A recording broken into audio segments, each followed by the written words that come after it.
It kind of worked. Except when Gary's muted. We're There here. we go. Yes. Oh, light.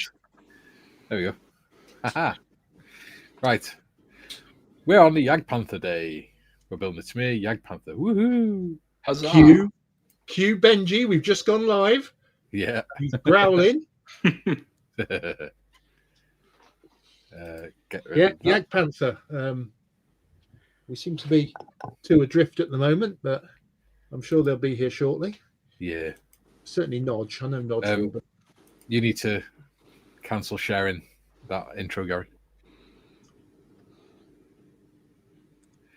Yeah. What, It's all remove, going custard. remove from studio. Yeah. It's gone. Is that right?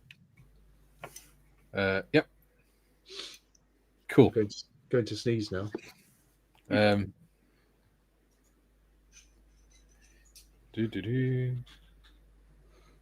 Let's have a look. Right. As you can probably tell, we've got no modders today, so we're wrong. winging it. And so far, we're not doing very well. It's just we business. I haven't even said anything. And you're doing it very well.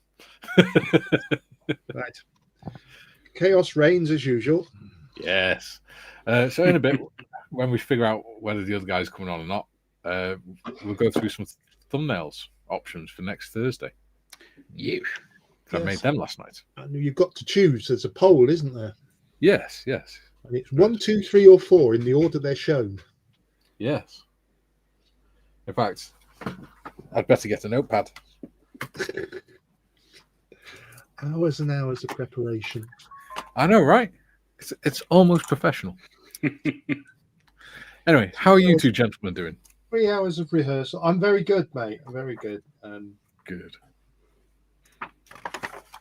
Yeah, had a good day down here. Went to Bunnings and stuff. Got out. Good weather. So, yeah. Cool. You've been working on anything, Tim? Other than yes, making babies. Yeah, practicing making babies. Yeah. I used some of that sculpting putty. No, that's not how you make babies. Explain why it took me so long. Yeah. So I got the bulk of the bow waves and the wake for the Yorktown modeled, and then all the rest of the undulating stuff I'll do when I put the wet effects on. Yeah. So I did that, and I got a jigsaw today, so that made cutting out the foam for the YAG diorama much easier. Excellent. So, yeah, just those 2 things. I got a 2-week break from uni, so woohoo! Green sky. Yeah. How did your final exam go? Or your exam? Good, better than I thought. So I'll take that. So just got one more lab report and then my final exam to do, and then you'll be a qualified teacher. Nah. This is for my science degree. Yeah. So this is organic chemistry. Yeah, because I'm doing the 2 degrees at the same time. Yeah. So is that in case you decide you want to be a scientist or a teacher? No. So here you like to be teaching in high school, you got to have like your key learning area. Yeah. So yeah, you can generally assume that your teacher has at least gone to uni for the subject they're teaching. Yeah. But once you got your foot in the door, if they need a PE teacher, then by virtue of having dangly bits, I'll probably get pushed into that role as well. Yeah. Just because that's kind of the way the education system works. But it's gold dust. So just enjoy having 2 weeks without any immediate sort of stuff hanging over my head. Excellent. Yeah. What about you, Gary? What have you done since yesterday? Nothing. Nothing. Just sat there. 24 hours of just sitting in your chair. I have. What have I done? So, yeah. Well, as you know, yesterday I was working on the swordfish, which is coming along nicely. Yeah. Obviously, I've put that to one side for this stream. Might do some more on that this afternoon. See how I get on. But no, I've been printing off for Mr. Skippins. These are 3D lamps and lights for his Akagi 135th aircraft carrier diorama that he's doing. Yeah. Yes, folks, you heard me right. 135th. He's doing the center section with 3 depths. And he needs some stuff printing off. So he kindly sent me some clear resin. So I've been printing a load of them off. And I had a failure yesterday. So I've got to reprint some lights.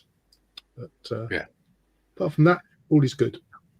Tim, I've just seen the message you've put in the private chat. That is because when you were out the room, Timmy was in the green room, and I can't bring him onto the stream because I don't have the authority. So I was just singing, "Who's in the green room? Who's in the green room?" He knew that someone was in the void, but he couldn't identify who. So I didn't even know who's in there. Just me. Hello. I've no idea who's in there. It just says 3 people in studio chat. Like now, John's come up. It says 4. There you go. And Wait Rose has just messaged me saying he'll be along in a second. He's just running a bit late. That's Not all right. We all have busy lives to lead. Yeah. How are you, John? Yeah.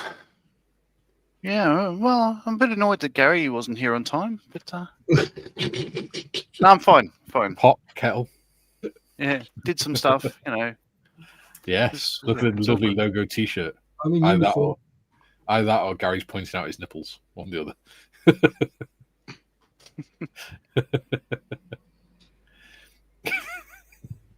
Yeah. Beard's coming along nicely, John.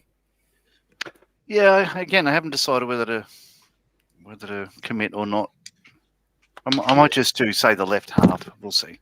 If your dad doesn't have a beard, you got 2 mums. What did I put on your Alexa this morning, Gary? If your dad hasn't got a beard, then you got 2 mums. Did you put it on my Alexa this morning? Yeah, did you not hear it? No. When you were downstairs this morning, before you realised I was on, I changed your Alexa to play the beards. If your dad hasn't got... there was noise in the background because I just had it on in the background and I wasn't paying attention to what was playing when I came back up. Yeah. Have you heard the beards? Yeah, I've heard them before. Oh, yeah. I got absolutely shitters at Sydney Uni at Roundhouse when they played a gig there. Nice. Oh. Nice. So we were discussing podcasts and Yes, mediums of listening to podcasts because I found out this morning on YouTube that Roll Britannia actually have their latest podcasts in video format. Yes, they do. Oh, so they have done all along. Well, no, but there's no. It doesn't have them in the studio or whatever. Yeah, Surely the latest ones do. The new ones do. Yeah, I should have a look at that. I did finish the first story arc of Hello High Rollers. Hello High Rollers, and it's absolutely wonderful. I've got to get back into that because I've listened to the first half of the first episode, and I was like, I'm halfway through episode 48 on it. And I've been listening to it in the car. And the other day I was making spaghetti bolognese. Yeah. And I was cutting the mushrooms off, and Kay went, "No!" And I watched. She went, "You're killing Eric the mushroom." And I went, "Do you mean Ghoul the mushroom?" She went, Ghoul. Yes. Yeah. And people have no idea what we're talking about. So it's a D&D podcast by the guys Mischief Theatre, the people who wrote The Play That Goes Wrong and another couple of things like The Spy thing, and it's hilarious because of course they're all comedians and very good voice acting and everything anyway. It's just a lot of fun. I love it. Yeah. Anywho, in a bit when Wait Rose is on, we are going to go over the potential thumbnails for next Thursday. Ooh. But until then, we shall go through the chat. There is a poll. Let's chat. Yeah. Chat on. Dieter says, final run for the Hun. Tiff's in. Oh, well, she's not in, but she's around. She says, good morning, folks. Oh, good morning, folks. Hope you have a wonderful stream. Today is my one day off a month, and I'll be too busy to watch, but I'll be catching up later. So behave, John. Oh, and please hit the like button. Ta. Outrageous. Oh, she's going to hate you. He's in. He says, hello, everyone. Friday already. This week went fast. They all do, John. They all go fast. They do when they get to your age. David's in. He says, "G'day all, and hi Tiff. Have a good day. I hope you don't believe they will. I hope you don't believe they'll behave." Yeah. Would we misbehave? Scott says, "Good evening, everyone." Hello. David of the Valley says, "We'll have to drop out to take Helen to her friends about 12, but we'll be back." No problem. Oh, man. Joe says, happy Friday to all. Driving to New Orleans this morning to pick up sister and brother-in-law at airport. I will catch the stream later today. Have a great and safe weekend to all. Later, Joe. Nice. Man, wish I could go to New Orleans. Get a po' boy. Gary's in. He says, "Good day, everyone. So no Tiff in. You all know what to do. Party people. Oi, oi, oi, oi, oi. You know, audio jungle. Yeah. Audio jungle. You haven't finished, John. He's down with the kids.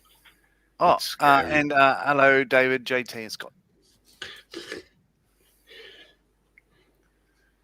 GM says, was warm in Sydney today, expecting plus 30 degrees C tomorrow. A big air show out west tomorrow, but won't be going. Attending a model club meeting instead. An air-conditioned room. Oh, yeah. Oh, yeah. And Hagrid says, greeting. By chance of work from home, so big. Hagrid is watch. Right, I'll start that again.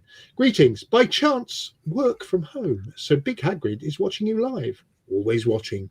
Oh, Good to see you, Dieter. Yes. Also says, departing for Germany later this evening. Sunday, another modeling convention awaits. Good for you, buddy. Gary says, "G'day, Hagrid. Nice for you to drop by." There you go. I'll skip. There you go. Jim says, greetings to all in chat and on screen. Hi, Jim. Oi. I'm skipping the ones where they're just chatting amongst themselves. Patrick Clark says, good day, everyone. Good day, Patrick. Duke City says, g'day, all you beautiful people. I'm sure I trained these teeth in for next door's dog. Gary saying, "G'day, Patrick." And good day, Duke. And Duke. Patrick saying, hi, Gary. Jules says, afternoon all. Afternoon, Julian. You all right, boy? Everyone's saying hello to everyone. There you go. Yeah. It's you, John. Yes. There we go. Paul Tanker saying, "Greetings, one and all. Julian, the blue spanner looks good on you. I've had 2 over the years." Yes.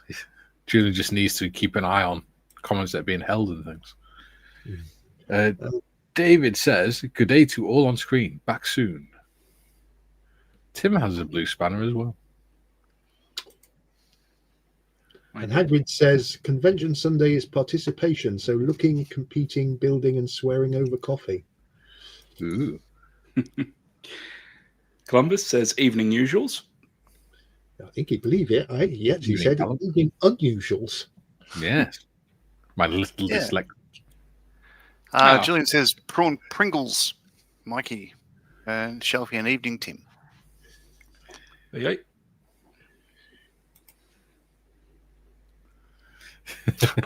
Julian says 3 minutes past 12 and it's already going up. Snafu, ladies and gents. Hey, nothing wrong. We're doing fine. Jim says, no modders, consternation uproar. This sounds dodgy as hell. I can do it in Dutch, Flemish, French, German, English, Japanese. Take your pick. I take it that's swearing over coffee. Hager says, oh, shit, a mistake. Still funny. No modders. Let the singing begin. No, John. No. Oh, God, it's just jumped. Oh, I hate it when it does that. Right. she makes it look so easy. Seamless when modders. That's what she said. JT says, Gary Morris, 135th is huge. Yeah, it is a massive project that he's doing. Yeah. Jules says, question for Shelfie. What resolution does your 3D printer go down to? Best my PLA printer does is 0.04 mil per layer. I don't know. How am I supposed to know things like that? I think it's 0.02. I think. Yeah, but with the way resin printers work versus PLA, you're always going to get a better print with a resin printer. Yeah. Blends the edges better than that, doesn't it? Thank you. Gary says, killing mushrooms. What's next? Yes. Kevin says, good day, everyone. Hello, Kevin. Hey, Kev. And Julian says, one movie I watched, a woman, Alison, I think, was ranting. Thought there was a question, and Alison yelled, shut up. Replied, have you tried a meditation app? Alison laughed my ass off. It says, Bob's in bother. Daughter took me shopping yesterday and encouraged me, my excuse, to buy a 6-foot stuffed plushy skeleton for my step-niece for Halloween. Wow. Why stop at one, Bob? Just buy 20 of them. He goes on to say, her mum lambasted me via text. Apparently, with a 6-foot giraffe, there isn't much room left in her room. There must be room for a strand beast in there, Bob, somewhere. Julian says, my kids, more like put down by the kids. And Julian says, yes, indeed. Or indeed, yes, I am a spanner, allegedly. Mind you, spanners are useful. So, what are you saying about Julian? I'm just reading what he said on there. Well, spanners are better than shifters. Yeah. Shifters are and they're infinitely better than biffers. You know what UNF is? No. The universal nut fucker. Ah. Because all they do is round. Yeah. Modders isn't here. All it does is round nuts. They're no good. He says, g'day, Bobby. 6-foot anything will fill any room. Fun. Yeah. I feel it. Incidentally, Timbo's boy, you're not allowed to use shifters on aircraft without a senior NCO's permission, and I would never give it. Julian says, oh, shoot, you know modders?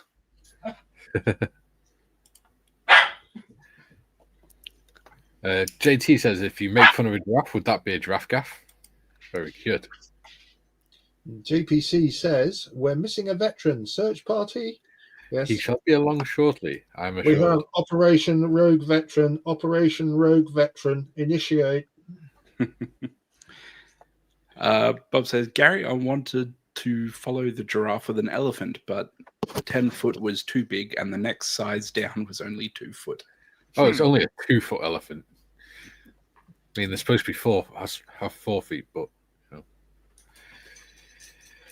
know. Did it fall over? Wilf. Wilf says, hello, everyone. A lopsided elephant. Well. And Jim says, Benji makes his presence known. He always makes his presence known. Are we done? Nice. Yeah, that's the last of the chat. Modelling, go. Yeah, just waiting for Gary now. And then you can do your... No.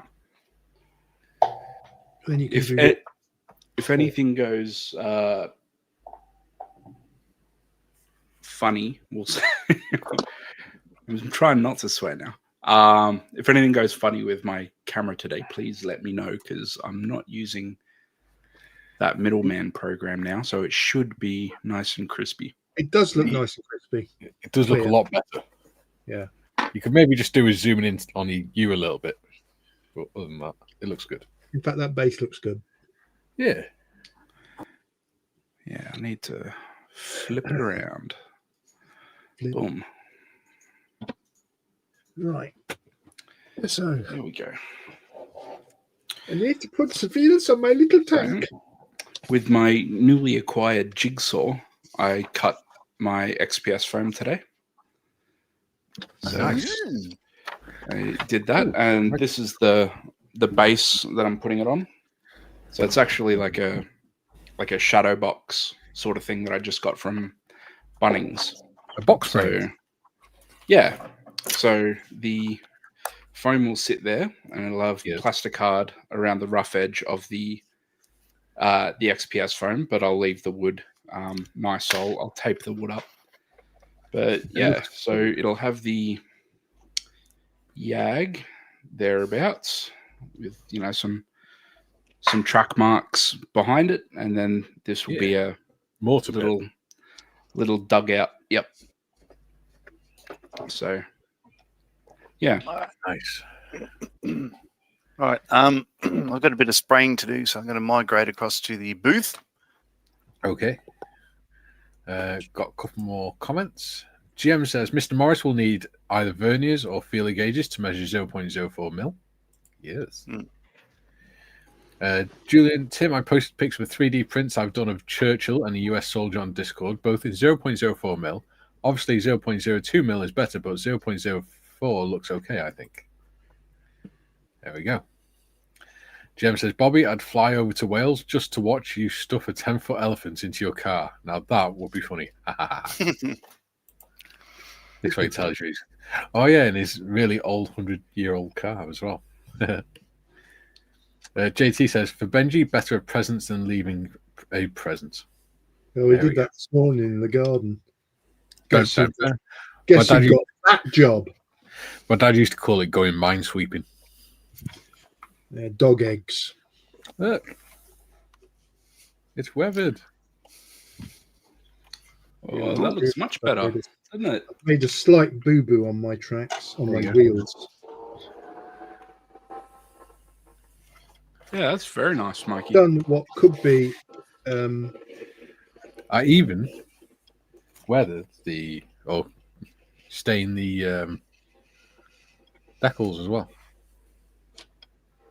So they blend in. Sure whether I'm going to get... I still haven't got around to the final oils on the YAG. Like, I've done the sort of chipping and stuff, but I haven't streaked the oils. I really should get around to that. So for me, today is about designing the base. It's all about the base. Yeah, I'm just getting started on that too. I just happened to find some 300 by 200 mil plywood. 2 mil plywood. 10 sheets for 10 quid on Amazon. Which is just the right size.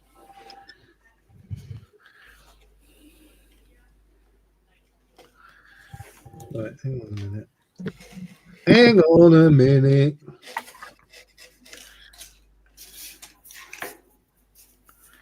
Oh, so these go on next then.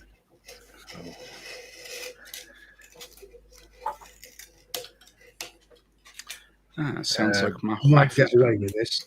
Ha-ha! Julie says, Bob reminds me of a holiday in Spain, plaguing my parents to buy a small bull. Yes, small compared to a real bull. Filled the back of the car. Was it a little white bull? Bob says, only 96-year-old car, and the roof folds down with effort, so the Effie lump would be on the car, not in the car. Duke says, how did I weather my tank? I used... With great skill and dexterity. No. Absolutely not. So I used some of that, which is AK's brown and green panel liner. And I also used some Vallejo streaking grime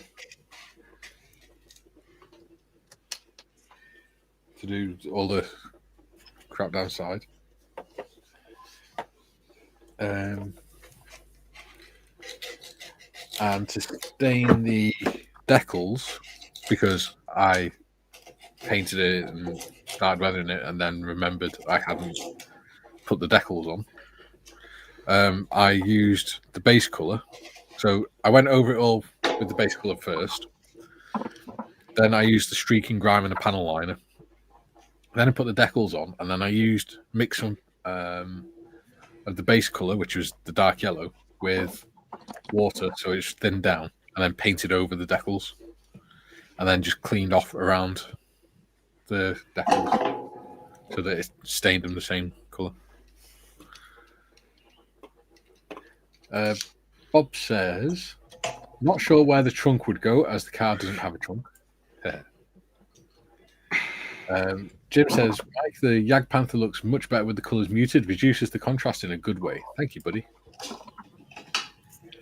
Wilf says, out of interest, do any of you collect military bits, like bits of old planes, World War II or otherwise, medals, helmets, old manuals, magazines, that kind of thing? I've got a few World War I stuff, like instruction manuals and things. Unfortunately, I don't have room for that sort of thing, or I would. Yeah. I keep getting told I'm not allowed to collect memorabilia because it looks like a shrine. No. I could show you some of the stuff, a couple of things I've got. If you want. Mind you, though, there was a bloke on the Sunshine Coast that was selling a style helm the other day, and I almost bought that.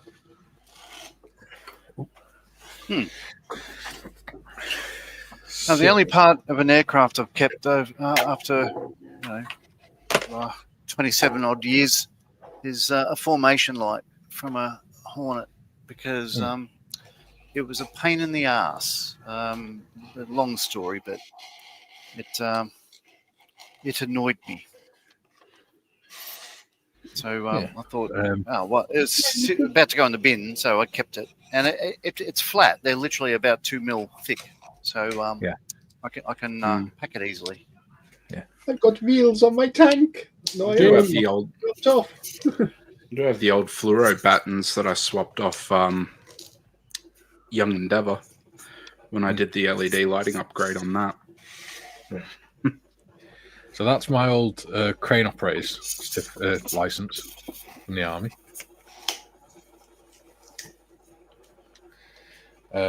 That is my prisoner of war card. Cover that and that. Yeah, my prisoner of war card. That is a booklet or reproduction of a book that was given to men in the First World War who had joined up but hadn't yet been called up for active service. So it explains to them what to expect when they got called up and when they go to their first camp and things like that, and how to work out the wages and all the rank structures and things like that. And then that one is a set of trench orders, or reproduction of some trench orders, which covers pretty much everything that an officer would need to know.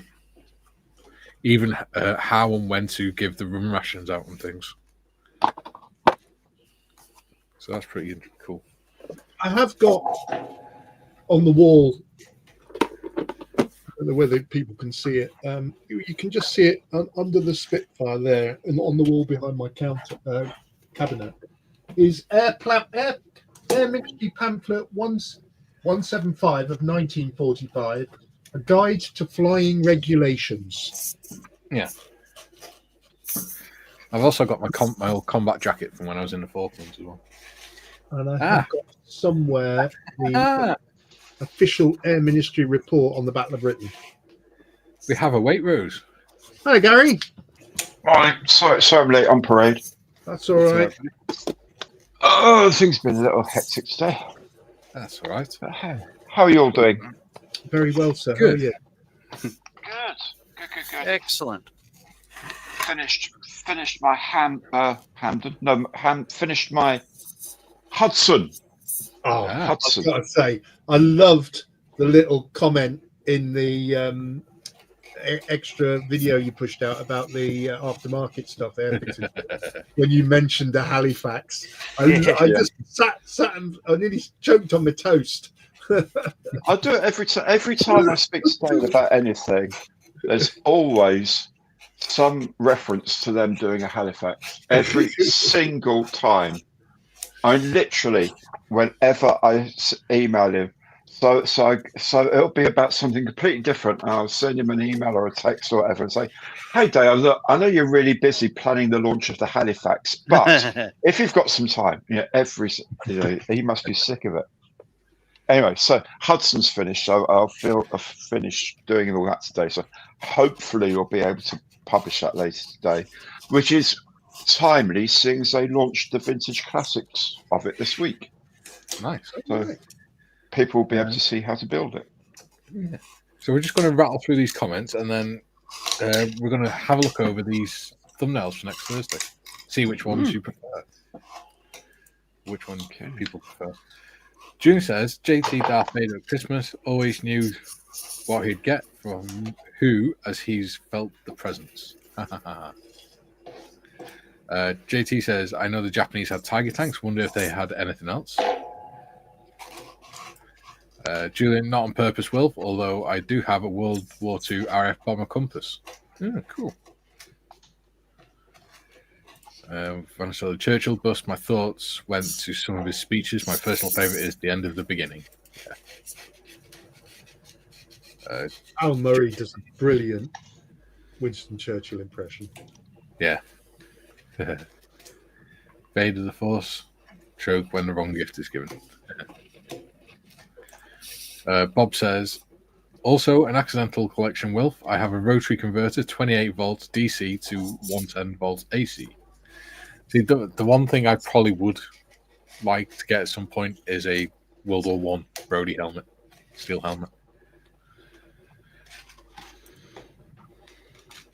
I used to have one when I was a kid, but my mum threw it away. She didn't know what it was worth. JT says, interesting how a beast of burden is saddled with responsibility. Bob says, I do believe Rob the Resin has an airliner pilot seat. Wow. Jem, Bobby on the car or in it. I'd still go and watch you wrestle with it. I'm thinking Mr. Bean on the roof of his Mini.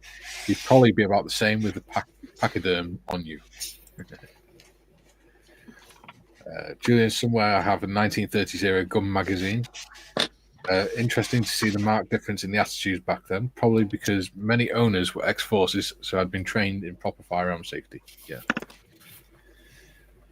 Wolf, that is cool. I saw some British infantry training manuals from 1938 at a show. Should have picked them up. Yeah, they're actually really interesting, especially when you compare it to modern training practices. Jim says, greetings, Mr. Evans. Greetings. Bob, I also have my grandfather's promotion papers, urgent issue on 3rd September 1939. Oh, wow. June says, Mikey, officers only need to know one thing. Let the NCOs get on with it, and they know what they're doing. Yes. Don't take control of the map. JT says, would electronic church manuals be e-manuals? Oh, God. I imagine so. Bob says he didn't return from North Africa. Oh. Unfortunate. Sorry about that. Jim says, Wilf, yeah, an aircraft hangar full of stuff from World War II, Korean War, and the Sabre flight at RAF Richmond. Spitfire wheels, anyone? Afternoon, Commander Evans. Good afternoon. JT, hello, Waitrose. Hello, JT. Wilf, my grandma has a ration book and a Mickey Mouse gas mask somewhere, as well as a shell casing supposedly from a tank. Wow. Jim says, Gary Evans. Sorry? My nan used to make ammunition for Bren guns. Ah. Cool. I always like that scene in, I think it's Carry On Sergeant or something like that. One of the first Carry Ons, where It was the first. In fact, the first. Where he's staring out the window, and the corporal says, "How's it going?" For not paying attention, and says, "If you were paying attention, come put this Bren gun together." And he just puts it together straight away. I was like, "Oh, so you were listening?" He goes, "No, I used to work in the factory where they made them." That was Bob Monkhouse. Yeah. That's Bob Monkhouse's character. Jim says, Gary Evans, looking forward to seeing the Hudson. I have particular sentiment for that model, having built one way back when. Pleasant memories indeed. Oh, well, there we go. Julian, Gary, you need to just please add a 148th Airfix Hanley Page Halifax to your range as an email signature, just in case you forget to mention it. And also, my mate Gary had like a 148 Wessex. Yeah. But he's quite happy with the 172nd at the moment. Yes. Well, this is exactly what I've been saying about this thing. Is it is very obviously supposed to be a 148. Yeah. From if Rebel can do a 148th Wessex, I'm sure Airfix can. Oh, Italeri did as well. Julian says, reminds me of the sign in some shops. Do you want to talk to the boss or someone who knows what they're doing or what's going on? JD says, heard that there are museum shelters in the underground. Gary could answer that one. Wait, Rose. There are indeed, yes. Museum shelters in the underground. I believe there are. PT says, John, was thinking of you last night when I was sipping my glass of Beaujolais. Beaujolais?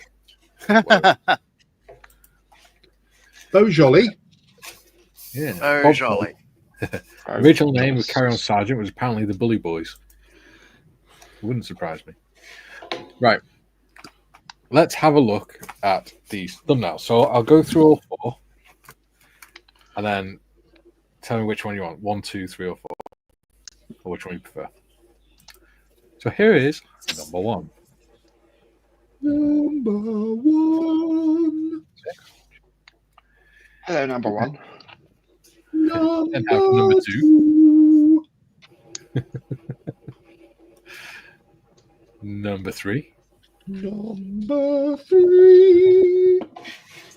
Is he all right? Is he on medication again? I'm not. I think he hasn't taken it. Number 4. Yeah, it's a moderate dose of opium, but he should be all right. Yeah. Yeah. Yeah. What do you think, John and Waitrose? John wasn't even paying attention. No, I wasn't. In the middle of something. Ah. Actually, I like that one on screen now.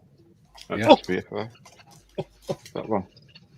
Because you're all looking the same way, and there is a desert in the background. It says live stream. Yeah. Does what it says on the tin, that one. I like that. That was my assertion as well. Yeah. I said either 2 if you like the cartoon look, or 4 if you like the AI. Wilf likes the cartoon one because he's gone with the second one. Yeah. People need me to go through them again? Yes, please. You might as well.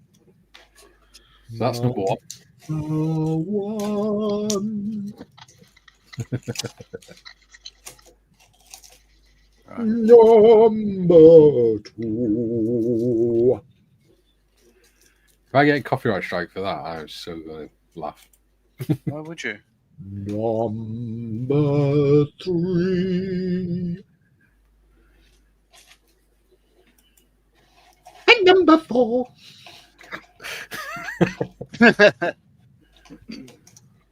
Yeah, I think I like number 4. Get it.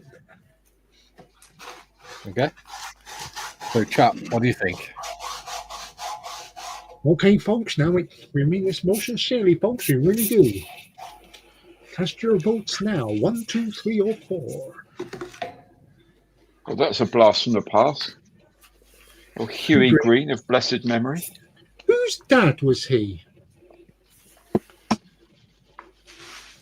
Somebody famous's dad. Sarah Green, I think. No. I think it's Oh, Sarah God, I Green. hope not. Jesus. Julian? go off on a mission, find out who Huey Green was the father of. Julie says, "Au contraire, Mikey. I think Shelfie has taken his medication. Way too much of it." JT, I work with an Italian Air Force veteran. I call it the Air Force. The Air Force. There you go. Jim, please excuse me, Mr. Morris. He has a tendency to sing numerals out loud at random. Other than that, he's perfectly all right. Julian says, pick one. Patrick, number 4. Yeah. Duke says number 4.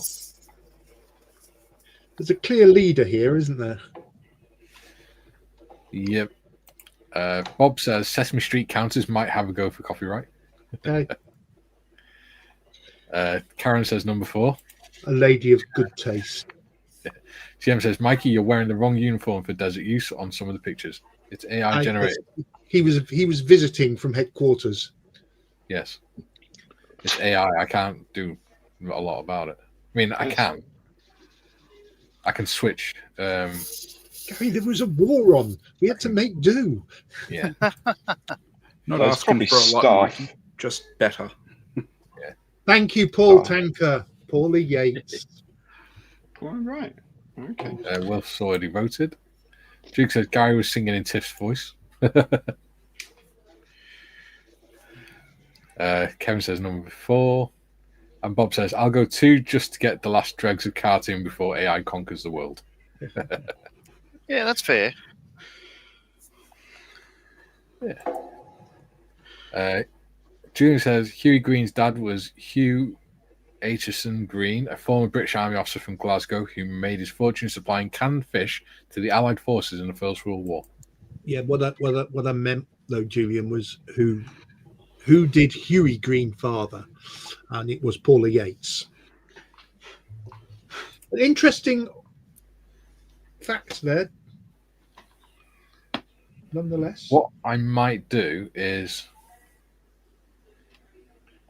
put the British and American officers from that one onto that one. So now we voted on it, he's going to change it. Well, no, just so that the uniforms are better. But you can see that they're AI because the cap badges are wrong. Well, yeah, and the RAF wings on the Dragon are not RAF wings. Yeah, exactly. Whereas on that one, they're closer. Yeah, but they're on the wrong side. Yes. It's also probably better that it's not if you're worried about copyright and stuff. Technically, exactly. No one's allowed to use those emblems. Yeah. They've probably got Crown copyright on them, yeah. Yeah, they have. We don't want to upset the Crown.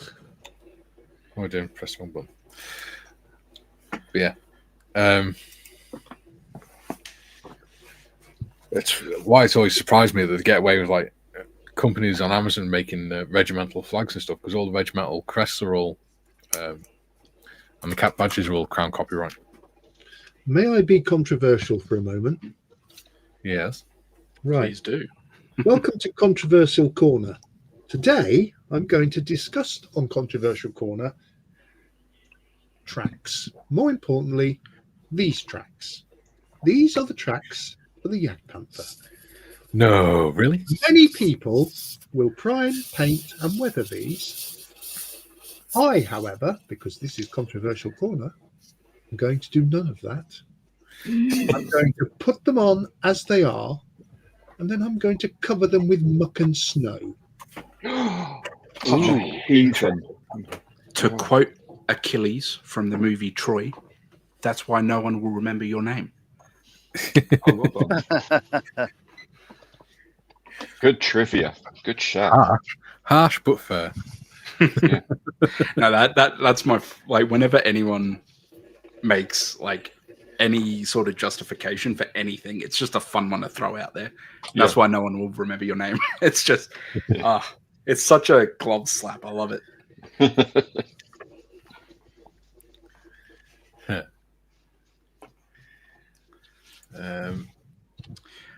JT says, Julian was the canned salmon for the salmon mousse. Moose in the hoose. Bob says, that's worrying. I went to school with Paul Yates. Julian says, okay, Shelfie. Huey Green's grandkids are Peaches Geldof, Pixie Geldof, and Tiger Hutchins Geldof. Tiger Lily? I don't know. I do like the idea, Waitrose, of you putting like the Halifax thing at the end of all your correspondence. Well, it's a hope, isn't it? Like it could be your what is it? Carthago delenda est. Yeah. Absolutely. John, he's using big words again. It is fun. It is funny. And the shorthand for what is it? Furthermore, I assert Carthage should be destroyed. That I think that was Cato the Elder. Okay. Very good. Back in the day, in Rome. I haven't got a clue what they're talking about. Well, I can't remember what it was. I think his son might have been killed, either in Carthage or by Carthaginians. And every speech he gave in the Senate, he would end with, furthermore, I think Carthage should be destroyed, which is hilarious because that's basically how I feel about the UN. So,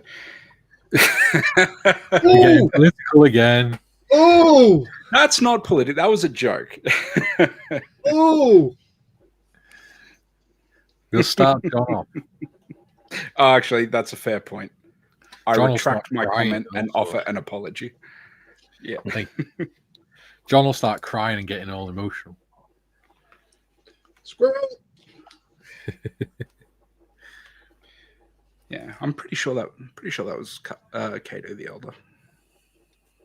Well, even to the point of the other, was it yesterday that they had a press release saying, "Hey, it's all exciting news. It's Space Week is coming at Airfix, and we've got this space shuttle." And on the press release, it says "New tool, space shuttle." And I thought, hang on, that's the first I've heard of this. It would be a really weird thing to do a new tool of, seeing as the program's been and gone. But hey, they've got them in museums. It might be good.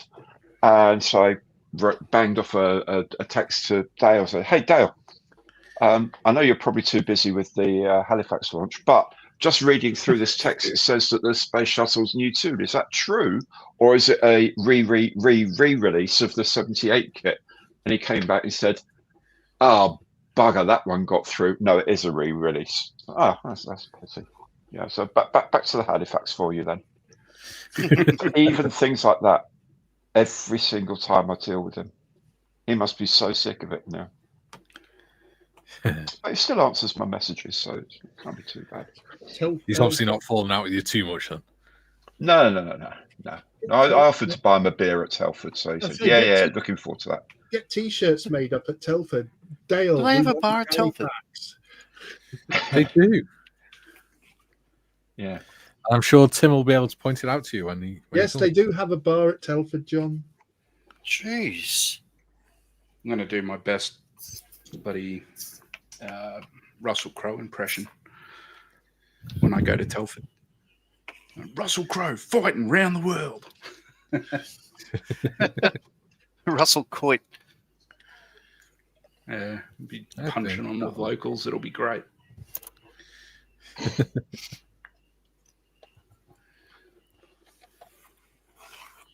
I saw him in a film the other week. He's been in a lot of films.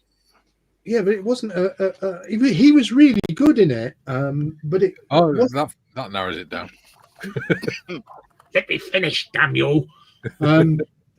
It was a film that I must have gone straight to video or straight to streaming or something, but he played a drone operator. And they were supporting the special forces on a mission that has gone wrong, and they're trying to get out of country. Can't remember the name of the film now. But it was a really good. It was a really good film, actually. Interesting. The drones, Gromit, they've gone wrong. And Russell Crowe played. Well, must have played himself because he was always in the pub. I met him once. That's what drove him to drink. No, he's getting on a herc to head over to Solomon Islands with his band. What did he say? Hold this for me. No. He's got a band. Yeah, well, you know. Is he a musician? Well, he plays the role of Javert, remember? So, you know. Who? Javert. Oh, sorry, Les Miserables. Oh, I haven't watched it, so I wouldn't know. Right. Yeah, he pretty much, I think, destroyed the film single-handedly. But there you go. I don't know. I quite like the film. Not that I'll ever admit that to the wife, because she'll have it on repeat. I'm actually destroying this Jagdpanther trying to get the tracks on. Junior says, Jem, at least Vikings never drove. On bumpy roads, they'd nail their heads to the roof. Dieter, regarding Mike's camo scheme, funny enough, I was in Tynan last Saturday with Sturm Tiger model bow, and their logo is obviously a Sturm Tiger, with, as I noticed, a similar paint scheme. And Dieter says, the power of Providence, I say. JT, Hagrid, Rhode Island is a great state. So is gas, liquid, solids. Dieter says, haha, it is. Plasma, if you want to get technical. Yeah. Mental. Or even Bose-Einstein condensates, which is a newish form of state. Non-Newtonian fluids. Yeah, absolutely. They're pretty cool. Jem says, Julian, I've seen Vikings with helmets in a minibus. Their horns were all bent when they disembarked from the bus. Paul, Romper Stomper. JT, Hagrid went there for summer camp 35 years ago. It's the biggest mistake since Hagrid the Stupid ordered 3,000 Viking helmets with horns on the inside. JT says, Mikey, my state is confusion. Very good. I got tracks on my tank. Yay. Cool. Going off head for a mo. So going off for what? Sorry? He's going Don't off ask. headset. Oh, Don't ask. so you can tell he used to be on Hercs. Going off headset for a moment. Yeah. So are you building the rolling stock now, are you, Gary? I am, yes. I mean, the Jag still needs some bits and pieces on it, but I need to spray some stuff before it goes on finish. Tim, either your camera's out of focus or it's doing that thing again. Oh, it's lagging. It's lagging because you could see it when he moved his hands. Yeah. Okay. So I think the issue still might be there, buddy. Dutch Dave's in. He says, nice Panzerfest going on here. Yes. Much better than other types of fests that Gary goes to with his granddaughter. I went to a cider festival. That's not what it was called, though. It's part of what it was called. It was called Sausage Fest. It wasn't called Sausage Fest. It was called the Telford Sausage and Cider Festival. You took your granddaughter to Sausage Fest. You have renamed it as Telford Sausage Fest. Bonnie Blue was not there. And you were so upset. Oh, God, no. She's going around universities at the minute, isn't she, in a van? Be like waving a candle in St. Paul's. Anyway. I don't care what anyone sees in her. I reckon she's just filth. That's what they see in her. She's a horrible, horrible person. Sorry, I've been away. Who are we talking about? You. A lady called Bonnie Blue. Yeah. And I use the word lady loosely. Yes, she uses it loosely as well. JT says, didn't they have special tracks for rail transport? No. No idea. Don't know. Says, Okay. It's Gary's model. He will do what he wants. I don't understand all this stuff. I just make this shit. I don't understand it. Julian says, according to Scalemates, the Airfix 1144 space shuttle was only tooled in 1978. So if the upcoming one is retooled, the molds will need a lot of work. They have the vintage classics that are younger. I have. I think there was some new parts added in, I'm going to guess, the 80s, but the actual basic mold is from 78. So it's 10 years older than me. Yeah. 3 years older than the space shuttle, actually, but there we go. Yeah. Because it first flew in 1981 from memory. Right. Now, you're right. What? Yeah. January 28th, I think. Oh, that I don't know. Flown by Bob Crippen and John Young. Mr. Crippen. Sounds right. Didn't he have a defence lawyer? Dr. Crippen. Yeah. Bob Crippen was his first space flight, and John Young, it was like his God knows how many space flights he'd done. And they looked at their heart rate monitors. And like Bob Crippen's sort of peaked at about 200 and something. John Young's peaked at about 130. It's like, yeah, been there, done that, you know. just so relaxed. That's wild. Someone be smoking the ganja before the flight. Well, he did Mercury. Friendship 7 was John Young's first flight, so he'd been there in the Mercury program. So, yeah. Dieter says, Es braust und Panzer. Oh, shut it, Herr Hagrid. Julian says, never heard of Bonnie Blue. I suspect this is a good thing. It's probably best just to leave it there, Julian. Yeah, don't Google it. Don't Google her. You'll get some very funny websites. Or anything else. You had it right the first time. You could just say it. Yeah. JT says, Bonnie Blue flag is Confederate march. She has been marched through a few times. Yeah. More than a She few holds times. the world record for the most men, sleeping with the most men in 24 hours. And it was 1,000, and she did it in just over 12 hours. Yeah. And her mother has the audacity to say she's proud of her. Yeah. Dieter says, yes, they do have special tracks for road, all-terrain, and for transport. A matter of weight distribution while still being able to balance on a lorry or flatbed. There we go. But hey, it's Gary's model. It's getting done Gary's way. And Gary ain't got any other tracks, so there you go. Stuck it up. So suck it up, Buttercup. Yep. What? That's all right. Yeah. The same as, like, you know, my mortar team is in early war rig, but obviously it's a late war YAG, but I don't care. I don't Also, care the weather. The way things were going in like 1944, early 45 and whatever, do you think you would have got much change out of, sorry, I can't load that Jagdpanther to go to the Eastern Front. It hasn't got the right tracks on it. Would you care to explain that to higher authority, perhaps, on the Eastern Front yourself? Don't come back. Well, the stage they were at in late 44, early 45. If you showed any sort of dissent, they just shot you. Yeah. Yeah.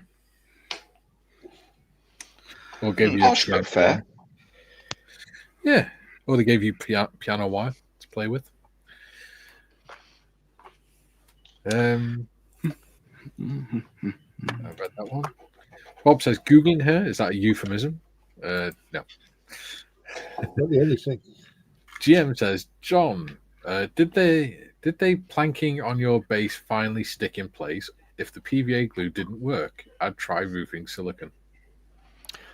Yeah, it did. So, yeah, I need to fix it. But yeah, they're all on, and it did glue. Yeah. Are you planning on painting that, or are you leaving it as is? Oh, I'll give it a matte black, I believe, around the edge. Fair warning: when you do, there's a fairly good chance that with the thickness of that bolster or ply or whatever you've used, that it'll bow up and pop your glue. Right. I had that with the ply that I used for the bridge for the Panzer II. Yeah, just something to keep in mind. Sure. Oh, okay. Right. So you can straighten it out and then like re-glue it, but you might have to go through that annoyance. Sure. But fingers crossed you don't have that experience. Yeah, we'll see.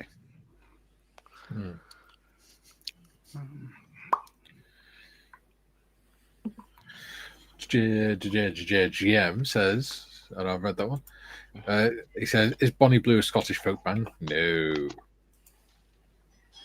JT says, "Surprised you didn't use white glue, or black glue, or blue glue, or purple glue." Julian says, "PMSL, Mikey, remember the Sharp episode when the Colonel was married to an ex-prostitute?" Hagman said, "Does he know he's not the first to fire that musket?" Yeah. Who's PVA? Yeah. Dieter says, John Young was not a Mercury 7. He was a new 9 that flew with Gemini and Apollo.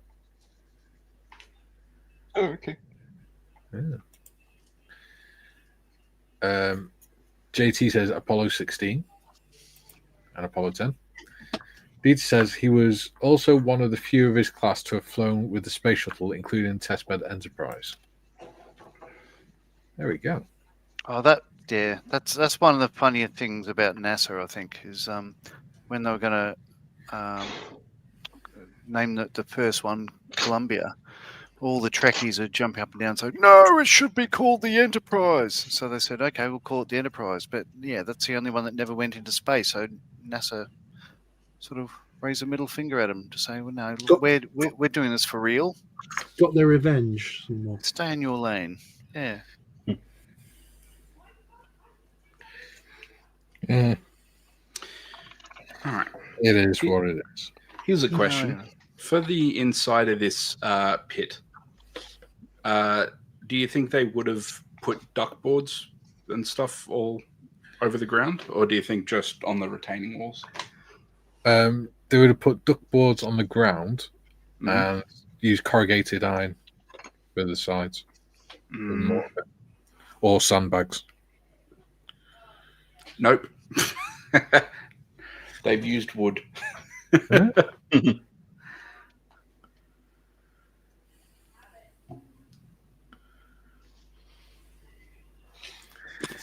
might chuck a couple pieces down. I mean, some of them they would anyway. Would. Yeah, I don't know. I figure like if they're in a forest and stuff. Yeah. It depends what they had. I mean, round the tops, instead of using sandbags, they probably use logs. Yeah, I'm thinking like because they're sort of in a forest, they might have just chopped down a couple trees and just mill some rough planks and stuff just to like they've had a bit of time to dig in because there's already some fuel barrels and stuff. So it's not quite a forward point, but figure it's a bit of like a resup post or something. Yeah. It's your model, mate. Do what you want with it. Bob says, if Nodge wants to try aero modeling finishes, iron on covering or trim film. Duke says, John, Tina Arena sang with Johnny Young. That's a bit different. Yeah. JT says, wait, Rose, I hope I wasn't rude over asking about transport tracks. Absolutely not. God, no. Absolutely not, dear boy. So Tina Arena used to be back in the 70s, 80s on an Australian show called Young Talent Time. So she was 7 or 8 years old or so, and it was hosted by Johnny Young. So it's not the astronaut, just an entertainer. Okay. Cool story, bro. Well, answering one of the questions that I'm was in the joking. chat. I'm joking. Don't cry. Okay, no, that's right. I'll shut up. Don't cry. Dieter says, regarding the Enterprise, they considered 3 times to upgrade her to a fully operational orbiter, or OV Columbia was, but compared to Enterprise, it was not structurally possible. There we go. No, of course. Well, common sense, mate. You know what I mean? Well, yeah, because it's built as an atmospheric vehicle, not an exo-atmospheric vehicle, so the structure is completely different. It's an aerodynamic test bed, not a flight test. Yeah. A space flight qualified. And to make it space flight qualified would have taken like forever. You build them that way, you don't convert them. Yeah. It's too expensive.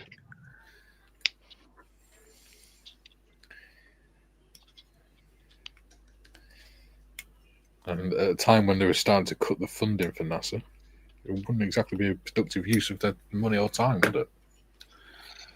Yeah.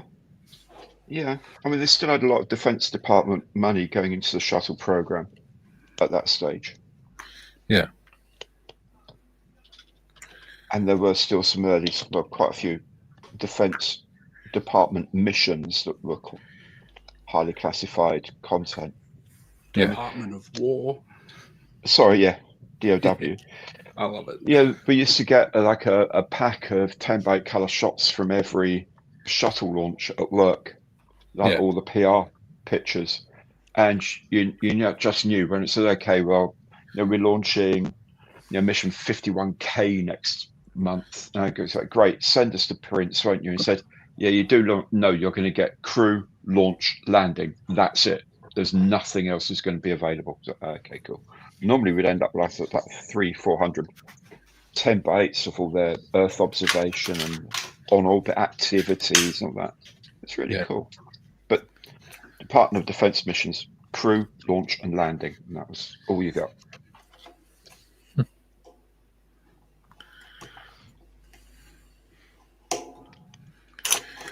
Oh, crap. Come on. Roughly laying out where I want stuff to go on this. That's why I'm happy, like, SpaceX and private companies and stuff have come into the space, because it's, like, actually reinvigorated. Yeah, I mean, I've actually started exploration. Space launches, because I think they're pretty cool. Yeah. And we've got self-landing rockets and stuff. Yeah, it's pretty cool. Yeah. That is literally like something out of Jules Verne, isn't it? Yeah. Yeah, as much as people don't like certain individuals, like John. Cool. Like no, but cool stuff. Cool stuff is happening. Yeah, because people in private industry are actually making it happen. Yeah, which is pretty cool. But I like the idea that, during my lifetime, it's possible humans will actually land on Mars, which is pretty crazy. Like that's a possibility. That wasn't a possibility when I was a kid, because space was already sort of a bit of a dead field. Like when I was a kid. Yeah.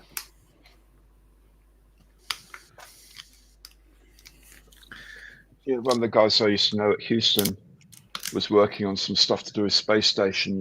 He said he went home and he was telling his 14-year-old son about it. And at the end he said, the whole thing is, it's really space age. And his son said, what, you mean old fashioned? Wow. Because to him, the space age was Apollo and moonshots and before he was born. He didn't equate International Space Station with space age. Space age was exciting, and that space station was like, well, there's always somewhere there. So what? So yeah, what? It's just really it's routine now. A multinational status quo. People go up. We pretend we're all friends, and there's some science. Yeah, and everyone's happy. Doing the launches from Russia as well, or Azerbaijan, or whatever. Because Kazakhstan. Oh, so, took it out of the public eye as well. Because people weren't seeing it as much and things like that. People forgot, didn't really think about it. I met one of the cosmonauts a few years back, who, when he was launched onto his year-long space mission on Mir, he was a Soviet. And while he was up there, it all changed. And when he came back, he was a Russian. Yeah. And he landed in Kazakhstan. They got him out of the capsule, and the first thing they said was, "Passport, please." Sort of like, no, I'm Soviet. They said, "No, you're Russian. This is Kazakhstan. Can we have your passport, please?"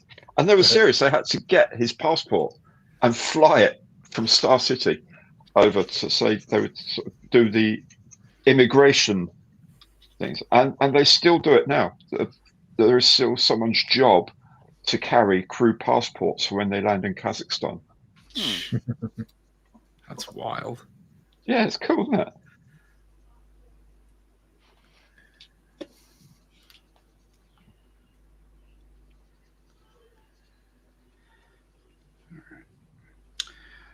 Might make a little gun. I can see this becoming a very elaborate diorama. only if you want it to be. Oh, you stupid! I'm quite proud of how I've done this. Timothy. I want to make it a decent diorama. May I? It's all right. Yeah. I quite like how I've done the Jag, so I do want to make this a decent diorama. My diorama of the year. Something be so difficult that is so easy. What are you whinging about now? All I'm doing is putting the spare the tracks trap. on the side, and they keep Yeah. dropping off. Oh, yeah. Yeah, what you got to do is make sure they don't pop off. Yeah. Thanks for that, Tim. Just here to help me, you know. I think he was slightly more interested in the how rather than the fact of it. But yeah, thanks anyway. Join us next week with Tim's tips and tricks. Yeah. And Tim is now going on Mastermind Specialist Subject Statement Being Obvious. It's like Harry Enfield character. Now, I don't believe you wanted to do that. It's only me. Me. My mate was terrible for it. Like if I'd ask him a question, and he'd send me a link to a website called "Here, let me Google that for you." I have managed to attach the tracks. Good. Yeehaw, yeehaw. Oh, yeah, that'll look pretty cool. Let's see how this works. I think I need to.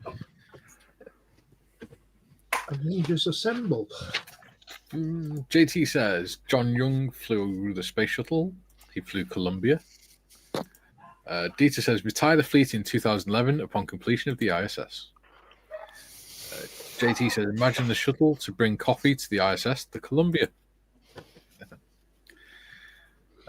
JT, funny how all the coffee plants in the Western Hemisphere are from one plant smuggled out from the Middle East by Frenchmen. JT, Timmy saw Total Recall last night. Oh, good movie. Wait, the original or the reboot? I know the original's on Netflix, isn't it? We can do that. So I'm afraid I would just have to say to that, why? I'm showing my wife all the old Arnie movies because I love them. What the fuck did I do wrong? You know what? One of the best Arnie movies I've ever watched is one of his later movies. He plays a sheriff in a border town, modern day, and there's drugs being smuggled across, and he has to defend this this border town. Yeah. As with most things I watch, I forget what they're called straight after watching them. But that was much better than any of the other films I've ever seen in it. Nah, see, I love the old classics with the great one-liners. An old classic to me is Stagecoach or The Searchers with John Wayne. Or Charlie Chaplin. There was no need for that, really, was there? Charlie Chaplin's a classic, isn't he? Especially Yes, like I know where you were going with that. Yeah. I don't know what you mean.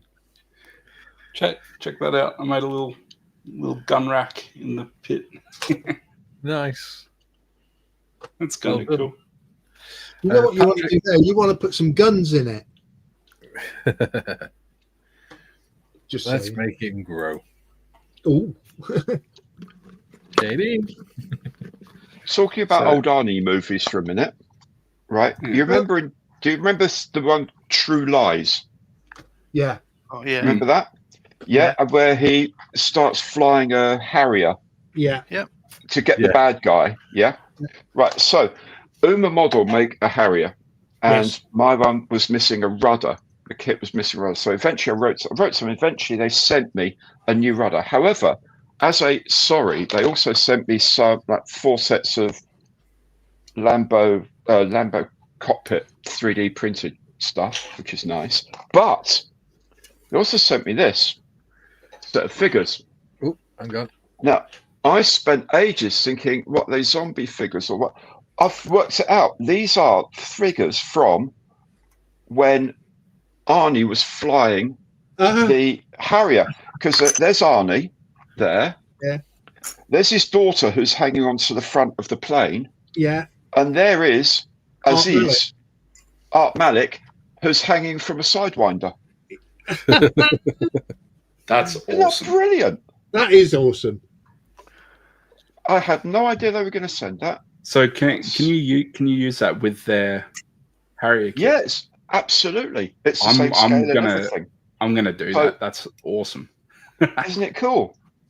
Can they do and one Arnie actually does look like Arnie as well. Can they do one of Jamie Lee Curtis pole dancing? Oh, there's always one, and it's always going. Yeah. But that's great. Those 3D printed cockpit sets, they're for I think there's one there for a Tomcat. There's one for the Hasegawa 172nd Tomcat, an SWS Phantom in 48th, Academy Phantom in 48th, and the Meng 148th EA-18G Growler. Nice. Ooh, I know that one. So yeah, that's all right, isn't it? that's jolly nice of them. How nice of them. And they also sent me my rudder, which is in this little box. Oh, there we go.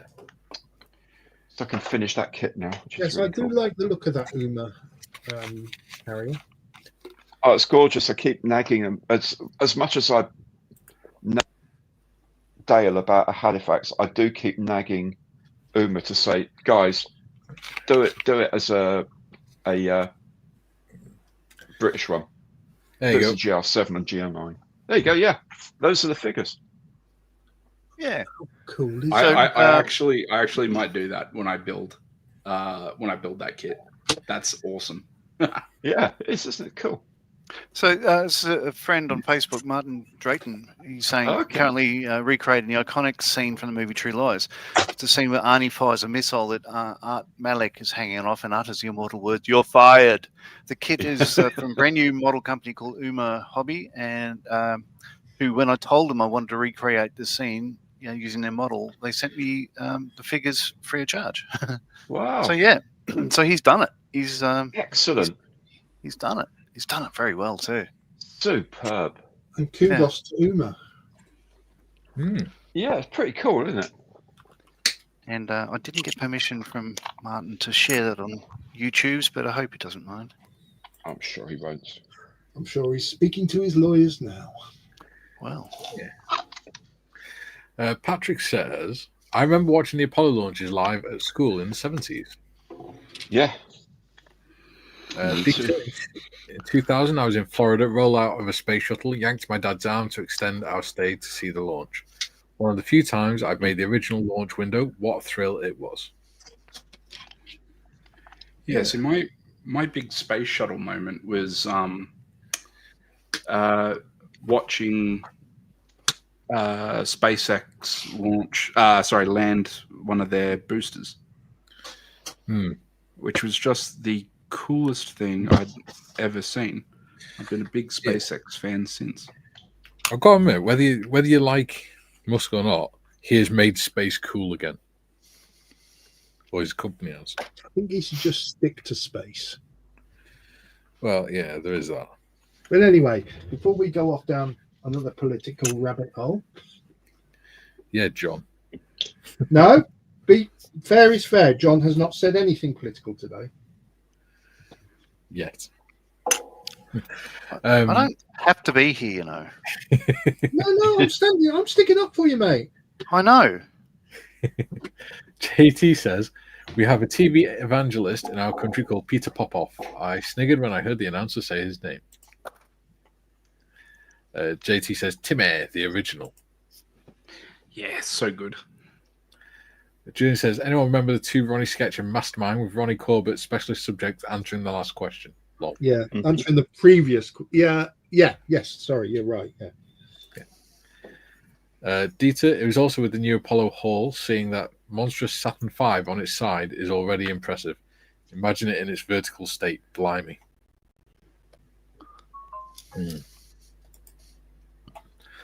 Jim says, JT, I saw Total Recall many years ago. So many years, in fact, I have no recall of seeing it. June says, I've seen Harold Lloyd, Laurel and Hardy, and Charlie Chaplin. Repeats Mikey, I'm not that old. Mate, I actually enjoy Laurel and Hardy and Charlie Chaplin. I watch them quite a lot. David says, that's awesome, Gary E. Jim says, I think I knew Apollo Hall. JT, Jim, Sharon. Sorry? Jim went to school with him. Yeah. I thought it was Apollo Creed. JT says, Jim, Sharon Stone of Basic Instinct fame. And Patrick says, watching the SpaceX boosters land never gets old. Yeah, it is pretty cool.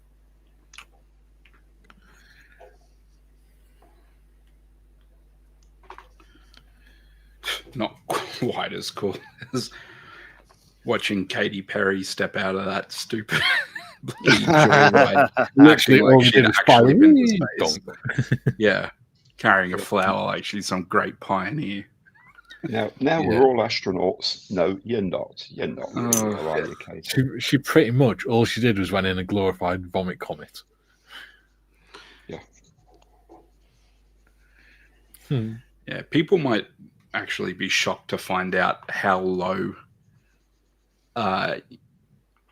you have to be able to see the curvature of the Earth. Like it's really not that high. Well, yeah, we have spy planes that fly that. You can see it in the U2, can't you? I think the U2 operates at about 70,000 feet. Yeah. Apparently, you could see it in Concorde, I'm told. Yes, I believe that's right. That used to fly sort of 60-ish thousand. Yes, I believe so. Yes. Yes, absolutely. I've run out of coffee. You can in a Phantom. Yeah. Can you see anything above grass height in a Phantom? No, it's Buccaneers. That's a Buccaneer, mate. Phantoms. Oh, yeah. Phantoms, 60,000 feet in about 4 minutes. Wow. Absolutely epic. Now that's going to space in a bloody rocket, not sitting on something that Jeff Bezos designed. It looks like something. Oh, yeah, I was going to say, looks like something a dubious high street store would sell. Yeah, something out of Austin Powers, doesn't it? Yeah. What I found funny is when they filmed the unfastening that capsule, and Jeff Bezos goes running towards it and then goes base over apex. Well, he's getting on, bless him. Julie says Apollo Hall, no relation, just clarifying. Jem says the 2 Ronnies, 4 candles, got any O's? Yeah. JT, Sandra Bullock played an astronaut. Did in Gravity. It's a staggeringly good film. Is it? I've never seen it. Is it Clooney? Love Clooney's in it, yeah. But which one's that? Oh, Gravity. Oh yeah. The cinematography in it is just awesome. Yeah, when you watch it on a big screen, Astra stuck in my head. I watched it on our projector because we've got a 100-inch screen on the wall, and it makes you so unnerved, doesn't it, when they're doing the wide-angle shots and everything? Yeah, it's like wow, makes you not want to go to space. But it's just like the way seamlessly it sort of zooms in towards Sandra Bullock in the spacesuit, do it out, off the shuttle sort of thing, and then it just sort of almost like seamlessly goes through the face mask, and then you're looking out and seeing what she can see on the head-up display. But it's just gorgeous, just stunning, and the lighting rig they did for it is just insane. I think they got an Oscar for that, for the lighting, because they built this rig so the person could stand still and the camera and the lights could be really quickly rotated to make it look like they're tumbling. Just so clever. So clever. I love stuff like that. So I really like the old movie effects, like before computer graphics sort of came in, like how creative they'd have to get with what is it, like, your foreground, your background, and like painted backgrounds and stuff like that, and force perception, and it's so creative. Absolutely. The stuff Kubrick did for 2001 was just insane.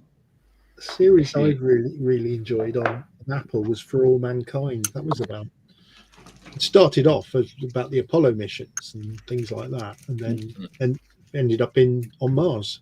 Yeah, it was really good. Yeah, it was a very good series. JT says 4 Candles sounds like a Sesame Street version of 16 Candles. Julian says, I heard on the radio that Katy Perry was being launched into space and got excited, saying out loud, great, are they leaving her there? Sigh. Imagine my disappointment when he brought her back. Paul says Gravity is one of my favourites. JT, cooler than when Shatner did it. I think William Shatner going into low Earth orbit, shall we say, was probably a cool thing. Yeah. I mean, it is Kirk after all. Yeah. Jim says, love seeing billionaires stumble and fall, like when escalators fail. Yeah. We won't talk about that. Jim says, you can see the Earth curvature from 52,000 feet. Did manage to drag the DC-8 up to 54,000 feet, testing the CFM 52 engines. Wow. That is an epic height for a thing like that. That's amazing. I bet that was complaining. Yeah. Yeah. How many knots were there between like stall and VNR? VNE rather. Because it's got to be right on the limit between. I couldn't tell you because the stick shaker was going like crazy and everything became blurred. Absolutely. God. Jesus. Julian says, Gravity is not a film I've seen. An error I must rectify. Definitely. No. Surprisingly short film as well. It's not like a 2.5 hour blockbuster. I think it's actually quite a short film, but it's very engrossing. Are we boring you? No, I don't apologise. Right. Jim says, Julian would have been a blessing for humanity. Will says, big CGI battles seem soulless a lot of the time. I find myself apologising a lot for yawning. It's my FND, so not. It's the quality of the conversation. Honestly. No, absolutely. Nothing to do with that. Julian says, Tim, A good comparison of SFX would be the original Clash of the Titans and, in my honest opinion, a poorer remake. I don't think I've seen the original, but I think the only film, Clash of the Titans, is that like a ancient Greece, yeah. Jason the Zeus, Argonaut type thing. Perseus, all I that. think the only film I've seen other than Troy that's like that, which Troy isn't obviously, is Jason and the Argonauts, and they just don't appeal to me. Yeah, I like all those. I like all those old movies, but yeah, I don't know. I think CGI sort of peaked back in like 2013 or 14, because like it started kind of getting worse after what they managed to do with Davy Jones in Pirates of the Caribbean. Yeah. Like that was peak. Like it's almost flawless how good that CGI is. And then it started getting into like the uncanny valley sort of weird zone, and but I much prefer practical effects where possible. I must admit, the CGI that they used in Masters of the Air was very good. Very good. Yeah. If you've I not think it's seen, just a case if you've of not seen less Masters of is the more. Air, that's a series that is unbelievably well made. Mm. And again, it's a dream team, isn't it? It's Spielberg and Hanks.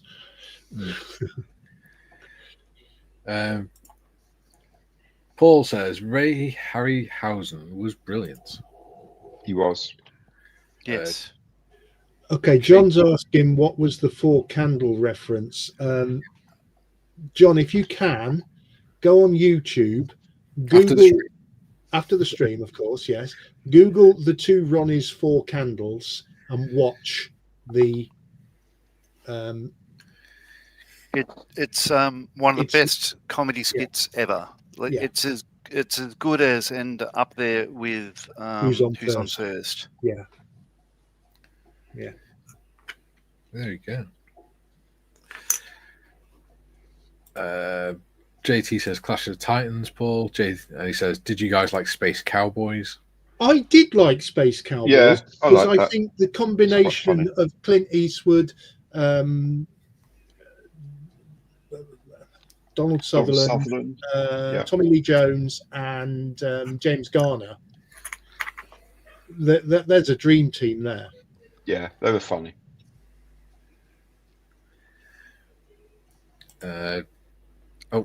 Jim says JT film's okay. Steve Miller's song is better. Patrick, the 2 Ronnie sketch was one saying 4 candles and the other saying 4 candles. There we go. Junior says Ray Harryhausen was a master of SFX in my honest opinion, blessed with being coupled with good script writers. Problem is you see them now and they haven't aged well, have they? Because of yeah. No, but it was absolutely cutting edge, and if people aren't able to suspend reality while they're watching a film, it's just being too cynical. I think it's like we've said about people picking apart the accuracy of the history in films as well. When you're watching a film, you got to understand that they have to use creative license. Yeah, because real life is actually pretty boring. Yeah. Although, whatever company made that terrible Midway film a couple of years ago, you are the exception to the rule. That was disgustingly made. Say what you think, Gary. I can't find words to express how disappointed I was in that film. But hey, I like the 1970s version anyway. Tell us how you really feel, mate. Well, I don't like that. I've got to hold back a bit. Yeah. Will says, yeah, that was like 20 years ago, Davy Jones. Yeah. JT says 2001, the breathing added suspense and the sound of a wow, 24 years ago. Bill Nye, wasn't it? Bill Nye, the science guy. No, is Davy Jones, Bill Nighy. Bill Nye, the suave and sophisticated actor. Who is so cool. I still quote Davy Jones all the time.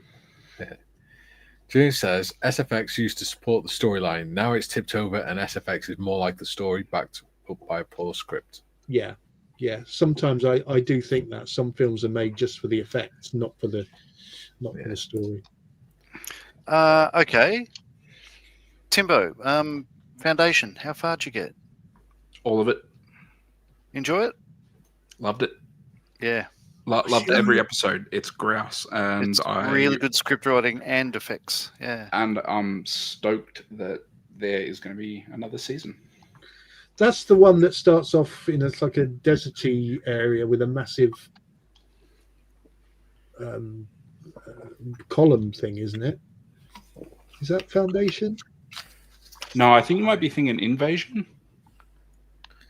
Or no, isn't it? Doesn't it all revolve around a girl that's got special powers or something? Oh, hang on, wait. Is it? Does it start in the desert? I'm trying to think. It starts on a water planet. Yeah, sure, they go to a planet that's arid. They're sent there. Yes, Terminus. And yes. It appears in the first series that one of the main guy or the leader of the rebels or whatever he is, is killed. But I've got a sneaking suspicion he comes back into it later on. I mean, yeah. Here's the thing with a lot of sci-fi, you could be describing anything. Yeah. But nothing you said just then is incorrect. It was on Apple. Yes. Yeah. Okay. That narrows it. Yeah, that's the first correct statement he said. Yeah. I started watching the first season, and then it got a bit bored with it now. Okay. Yeah. It's your own. I mean, not everybody has to like everything. That's fine. I just wondering whether I missed something. A bit like with that podcast that you and Mikey are following that I didn't get through the first episodes. I need to go back and revisit it. That's funny. Fear us. GM says, Gary Evans, it was a very smooth flight. Engines were at max temps and revs. Airspeed was 500 knots. We dived to VNE at 1.13 Whoa. At 40,000 feet on the way down. Took 50 seconds to reach 22,000 feet. Jeez. Surprised the wings didn't fall off. That's a tough airframe, that. You don't build them like that anymore. Damn. It's made out of crim safe. That's incredible. Julian says, agreed, Nodge. JT says Pearl Harbor was also terrible. Yes, it was disgusting. PT says Tora. Good film, liked it. Jim says creative license is one thing. PC driven revisionist history can be nauseating. Yeah. But again, it depends what you're watching for. Are you watching it for the history, or are you watching it because you want entertainment? You want entertained? You can't have both. So like I said, history is short periods of excitement interspersed with long periods of boredom. Just like war. Yes, that's quite true. Yeah. And the other thing is most people are just dumb. Everyone, looking back, thinks that there must have been a plan for everything. A lot of people just stuff their way through situations. Yeah, I mean, can you imagine a war film where they spend an hour or two doing a firefight and then spend the rest of the film just sitting around chatting crap and playing cards and working on having to fill out triplicates of AARs. Yeah, awesome. Yeah, or trying to argue with the storeman. Yeah, to try and get some replacement things. Patrick, The Right Stuff was a good film. JT says, "Yep, that's not horrible. Not that horrible series on Disney." Oop. Paul says, "Have you ever read the books? Blew my mind as a teenager." I haven't. And from what I understand, the show deviates from the books quite a bit, but I don't care because I'm only watching the TV show. So, I think it's really well written and stuff. I might get around to reading the books because I don't think I've ever actually read any Asimov. Yeah. So I've watched like a ton of sci-fi through my life. But as one of the kind of founders of, I'm not really familiar with the originator, of a lot of it. But all the stuff that I grew up with is all sort of only removed once or twice from the ideas and precepts that were put down by him and a couple others. So, when I was a kid, there was a 70s TV program on called UFO. Some people might remember it. Commander from the Jerry Anderson stand. And they had these little flying saucers that came in. They used to terrify me as a kid.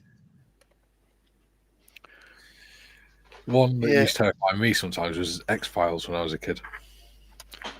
Some of the stuff they used to put in that. There was a scene, so I've never really seen Space 1999 when it was on TV. There's one scene in particular, there's a girl sitting on the Eagle, I think. She turns and looks next to her, and the guy beside her has turned into stone or something. Oh, I screamed like a bitch, and I was terrified and never went back. He was in his 40s then. Barbara Bain in Space 1999. Yeah, that one. So I never sort of went back because my parents were just like, you can turn that off. Julie says, agreed to a point, Mikey, but in my honest opinion, depicting things that just didn't happen distorts history. Moving them is one thing, making them up, no. Like the new Napoleon depicts him in the thick of battle. Yeah, but again, are you watching it because you want it to watch history, or are you watching it because you just want to be entertained? Because I'm pretty sure a film about, a guy that's just sat on a horse 100 yards behind everyone else is going to be pretty boring. Yeah. Yeah. And there's also, what's the point of the film, right? Like if if it is for entertainment and stuff, like that Napoleon movie with Joaquin Phoenix, while having some, glaring inaccuracies, and its main sin being like the pacing was really whack. But that's going to be a movie that the next generation is going to watch and then be like, I want to learn more. Yeah, and then like go and actually learn the history. It's the same with like Midway and stuff. But not everyone is going to want to dip their toe in with a movie from the 50s. Exactly. Most people just want to be entertained. They don't care about the history. Unfortunately, it's the entertainment side that makes them the money. To quote Bane from Batman, that comes after. Yes. Jim says, Jim agreed for that reason I dislike 1917. See, I really like 1917. It wasn't a bad film. Is that the one about the two chaps that have to go and pass this message on to to stop an attack? Benedict Cucumber Patch to stop an attack. Yeah. Yes. Yeah. I did enjoy it. I watched it, but I wouldn't watch it again.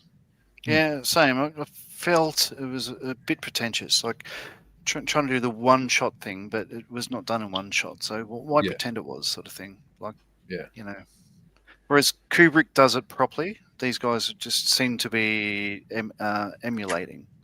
Yeah, I do love when extended shots get pulled off. Like they did a good one in The Mandalorian, and I'm not really one to say Disney has done stuff well recently, but that particular shot, I think that episode might have been directed by Bryce Dallas Howard, but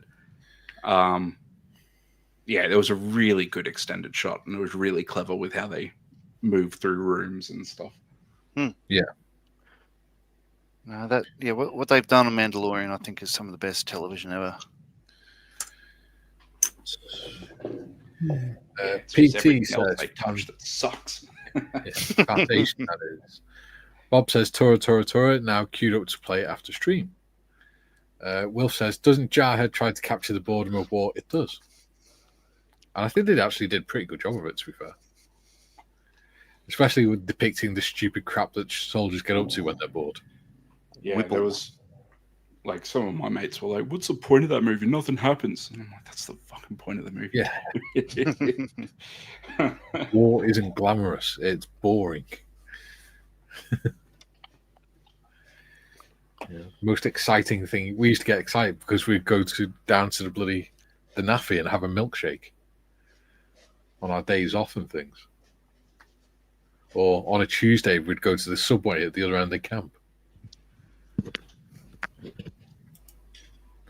Or in our hotel, we go down to the bar for a beer. Jimmy said, my dad referred to the Royal Regiment of Wales as the rush round and wait. Yeah. Well, that's the old saying, isn't it? Hurry up and wait. Yeah. PT says, iRobot was amazing. Yes.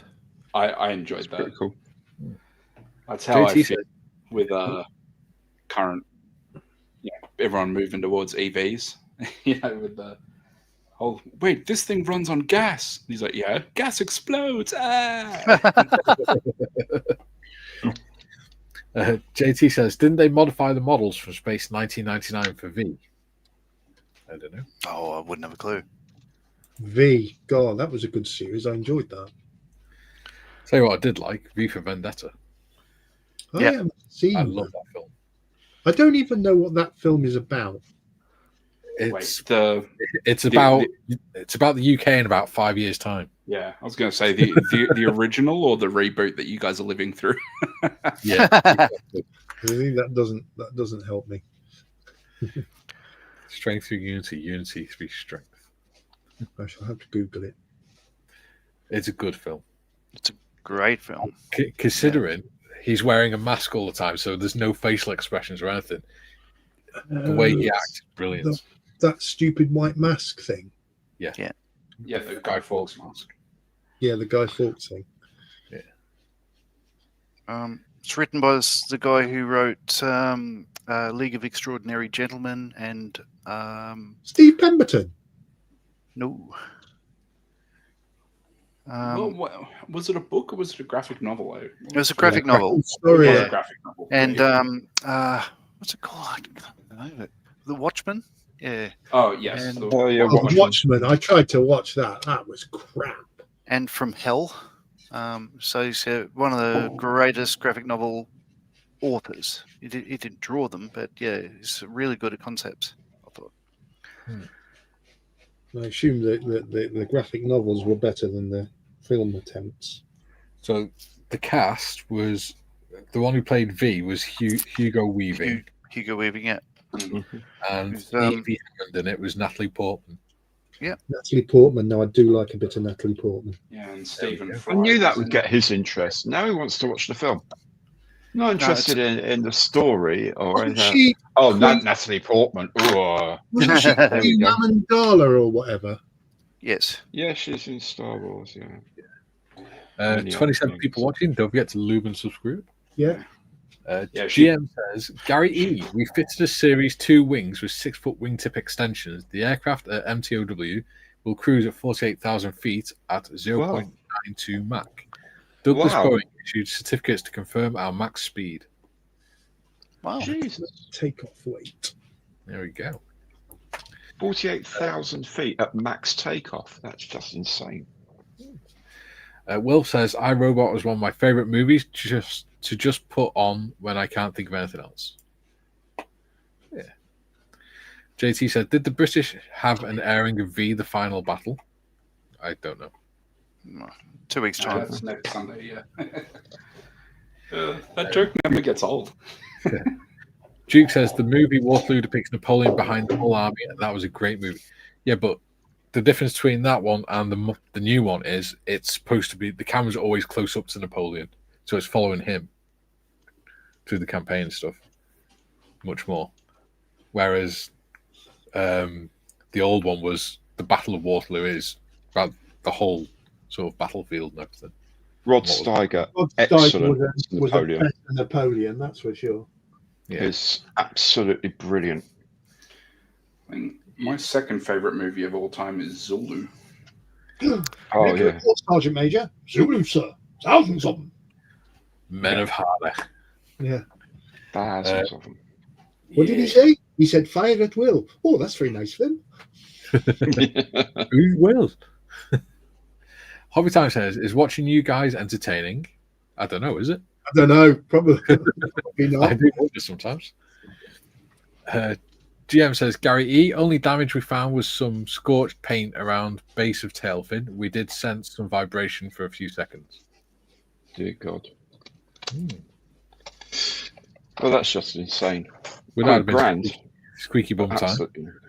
Yeah, absolutely insane. Absolutely incredible effort, really.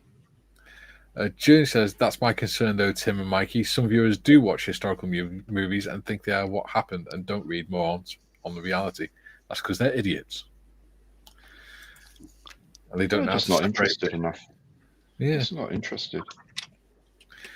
June says, 100% agree, Duke. And JT says, 100% Julian. Kerry Ann's in. She says, "Hello, all." Hello, Kerry Ann. Hey, Kerry Ann. Hello. Hello, daughter. Yeah. Callum says, "Julian, you are too right. The phrase from Yamamoto about waking a terrible tiger after Pearl Harbor is 100% fake. He never said it. Tora put it in the script, and people believe it's true." Oh, there you go. Julian says, "I think V for Vendetta is a variation on Orwell's 1984. Similar concepts." Well, yeah, it would have been based on that sort of idea. Dystopian future. Or present, should I say. Paul said, "TTFN guys, thanks again. See you next time. See you next week, buddy." You did. Yeah. Julian says, "Afternoon, Kerry." And Kerry Ann says, "What happened to Meg Ryan, Dad?" Well, she's let herself go a bit. She's had a lot of work done, and quite honestly, no, she's not for me anymore. Wrong way, go back. The bullets coming out of this end very, very fast. Yeah. Yes. And join us next week where Gary will be getting sued. Julian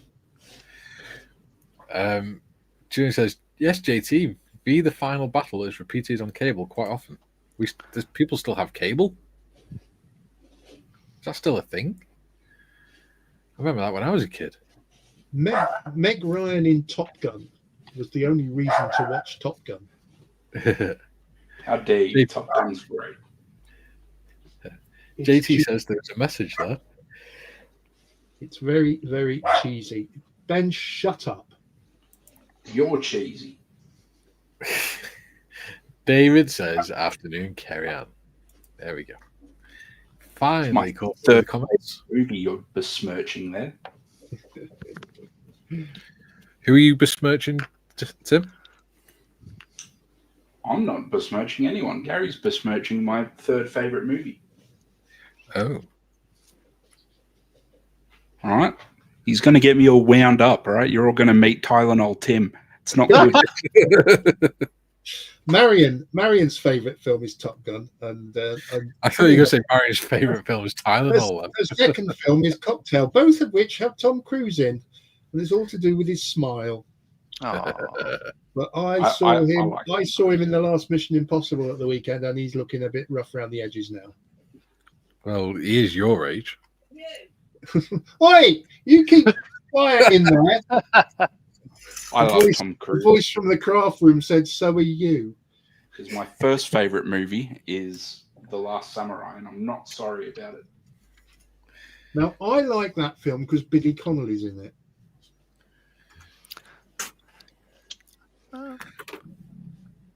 So my favorite film, I think, is Miller's Crossing by the Coen brothers. It's like a gangster thing set in Chicago and, height of Prohibition and stuff. It's just amazing.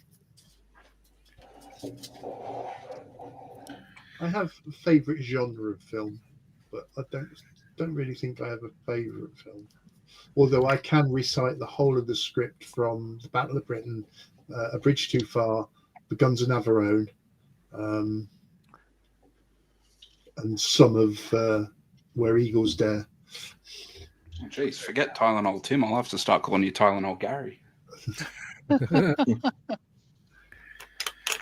All right. So anyway, before I move my camera up, what I've done today is the side skirts now have paint on them, so the tank is pretty much done. So I've been working on putting the hatches on, putting the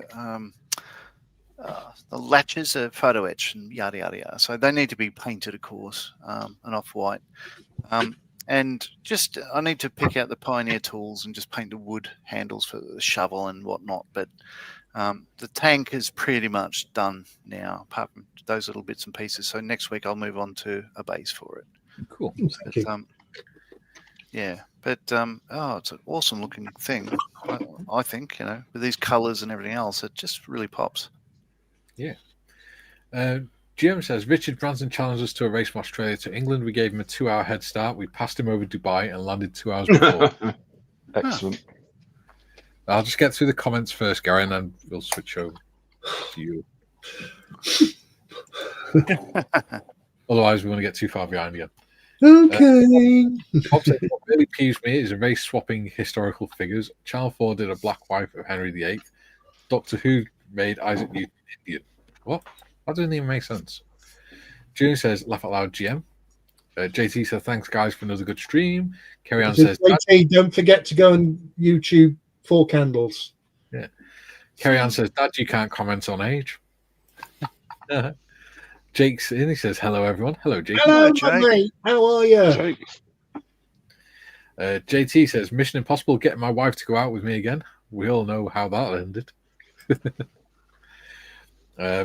Julian says, I do like The Last Samurai. If I recall, Cruise played a retired army officer, so it looks more realistic. Yes. Julian says, PMSL, carry on. Carry on says, don't zoom in, Dad. That's scary. I say again. Jakey says, Pops, you look old. And the same to you too, Jake. David says, that looks so good, John. Right. Ooh, and then David says, hello, Jake. Right. Mr. Morris, show us your work. So there we are. Lovely. Now, the observant amongst you will notice that the tracks are still, these tracks on here are still in primer at the top. They will be painted before the next session. But yeah, I've just got some more accoutrement to go on, and then weathering, decals and weathering, and then I should be working on the base. Cool. Because I picked my nose low there. On the big screen as well. Wait, Rose, how have you gone? I've made most of the deck of this rolling stock and a couple of the cross member bits for the bogies. Yes, I said bogies. Yeah. Grow up, and it will sit pretty much like that. Yeah, when it's done on the nice train. It's that better, isn't it? Yeah, and by the way, thanks for asking. It's A Matter of Life and Death is my favourite movie of all time. There we go. Well, Matter of Life and Death. David Niven. Yeah. What a fantastic actor he was. Stunningly clever film. So, Tim to shine. So that's kind of what I've done today. So, got some wood. So there'll be a little mortar, which is around here. Here. Somewhere safe. So that'll be popping in there. And then I've got, this will take some time to dry, but this will be all stretched out, and that'll be the scrim net that'll kind of hang over the pit. But it looks very muddy and stuff at the moment, but the sides will get plasticard and matte black, and then everything will get painted black, and then I'll repaint the mud and stuff and have leaves and all sorts of junk. So cool. It should come up nice.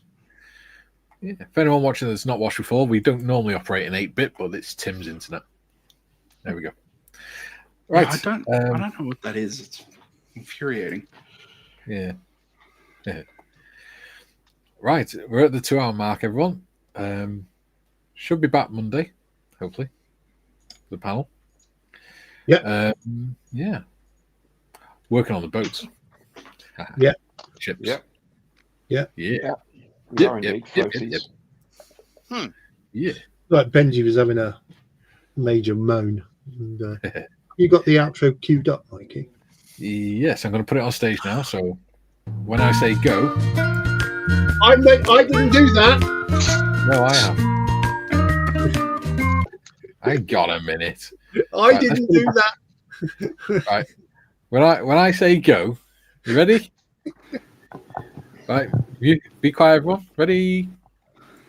And go.